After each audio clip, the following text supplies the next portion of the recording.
minutos e a Câmara de Vereadores de Porto Alegre rejeitou na tarde de ontem a indicação de um estudo para implementar faixas exclusivas para o transporte coletivo na Avenida Ipiranga.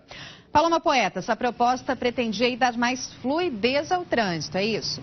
Exatamente, Giza, principalmente porque a Avenida Ipiranga ela já tem um fluxo bastante intenso de veículos, principalmente naqueles horários como, por exemplo, 6 horas da tarde, 7 horas da noite, porque há muitos estudantes também que precisam se deslocar ou para a Universidade Federal do Rio Grande do Sul, a URGS, ou para a PUC. A Ipiranga acaba sendo a principal avenida, né, de acesso a essas duas universidades, esse horário então acaba sendo um horário crítico. Bom, a proposta foi do vereador Marcelo Esgarbosa, do PT, que está aqui conosco hoje, participando do programa, uma proposta que não passou pela Câmara de Vereadores. Aí eu lhe pergunto, vereador, houve também um parecer da IPTC de que esse estudo já teria sido feito, não foi comprovado que ajudaria, tem a questão das árvores também, que precisariam ser derrubadas.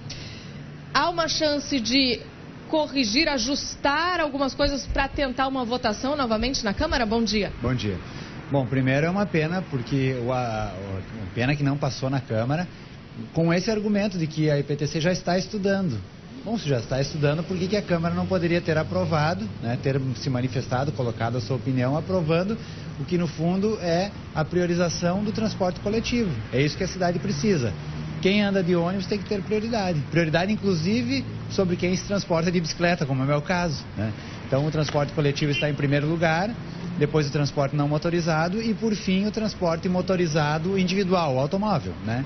Então, isso é injusto, porque a maioria das pessoas, a grande massa da população se transporta, né, se locomove na cidade com o transporte coletivo, com ônibus e lotações. E, infelizmente, essa parcela da população está presa no mesmo congestionamento daquele em que as pessoas estão de automóvel, sozinhas no seu automóvel, sentados, né, e a pessoa ali no ônibus lotado, de pé muitas vezes. Então veja a relação de injustiça.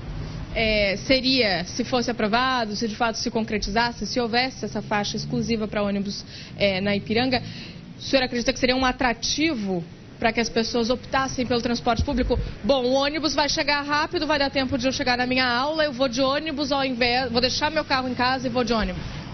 E tu tá falando, assina embaixo, Paloma, né? É bem isso, você tem que criar atrativos. Então o transporte coletivo precisa ser confortável, tem que passar no horário, né? E ser mais rápido, né? Então ele tem que ter no mínimo mais fluidez, né? Se ele não tem o conforto que deveria ter, no mínimo mais fluidez em relação ao automóvel. Isso vai fazer, como você falou, ganhar o motorista. A pessoa vai começar, somos seres racionais, então vamos raciocinar. O sujeito que tem carro vai perceber que de ônibus chega muito antes no seu lugar de destino, e muitas vezes ele chega no lugar de destino e deixa o carro estacionado o dia todo ali.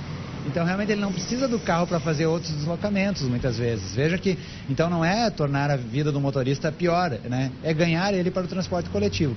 São Paulo, por exemplo, fez já um estudo e mostra que as pessoas estão ficando muito mais em casa, ganhando muito mais tempo com a família, na sua própria residência, por ter implantado faixas exclusivas para ônibus.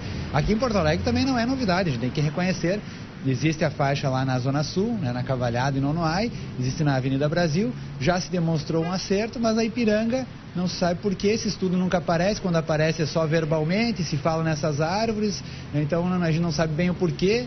Bom, se for o caso das árvores, por que não se transplanta as árvores? Por que não se faz uma faixa um pouco mais larga para o motorista poder desviar das árvores? Então, estou aqui só apontando duas, né, possibilidades que questionam essa ideia de que então na Ipiranga não é possível, né?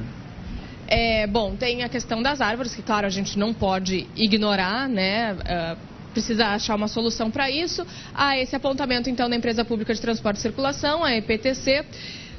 E aí eu lhe refaço a pergunta, desistiu do caso, da causa, ou tentará novamente? Com certeza não, nós já tentamos em 2013, fizemos um pedido de providências que até hoje não foi respondido pela Prefeitura, então, né, a função de vereador, o vereador da oposição é sequer responder o que o vereador pergunta. Fizemos essa indicação que foi rejeitada, mas a ideia de uma cidade que priorize o transporte coletivo, ela não vai terminar, porque esse é o futuro das cidades, né? As cidades que já viveram essa onda rodoviarista, todo mundo no seu carro já se deram conta, e hoje, eu estou falando de cidades que talvez há 20, 30 anos atrás também entraram nessa linha de achar que cada um poderia se deslocar com o seu carro. Se equivocaram tremendamente, e hoje a prioridade é do transporte coletivo e do não motorizado. Perfeito. Muito obrigada, vereador. Ano eleitoral, né? Pode ser que acabe, inclusive, virando proposta de campanha. Giza, com você aí no estúdio. Pois é, né, Palome? A gente sabe aí como o trânsito influi diretamente na qualidade de vida das pessoas. E olha, quando a Ipiranga tranca, é complicado.